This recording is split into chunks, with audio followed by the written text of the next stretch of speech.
Does your child feed themselves and sit at the table for the entire meal?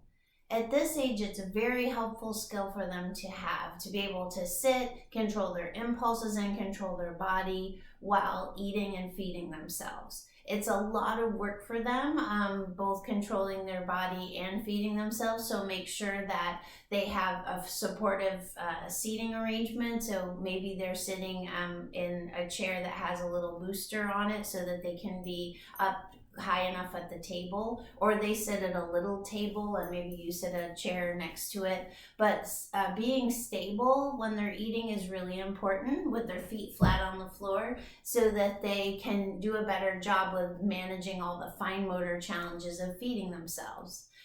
If your child doesn't want to feed themselves, then it's something where you have to hold out and not give in very consistently. So when they are not picking up their fork, just encourage them to do so. Do hand over hand and have them, but don't feed it to them, because then they regress back to expecting you to feed them.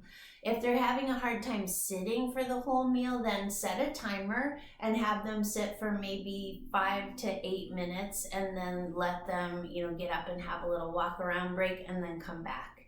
If your child's a big wanderer when they eat, they take a bite and they wander around and they come back, and you're trying to get them to sit consistently, then when they leave the table, lift their plate up and put it on the counter, so that when they come back to get more, it's not there. And so then if they're still hungry, you need to have them sit down. So you have to sit down if you're going to eat. And so every time it happens, the same thing. The plate goes up on the counter, the child comes back to the table to get more food, it's not there, you tell them they have to sit down, you bring their food back. So it's a little bit of a routine, but they'll get the hint.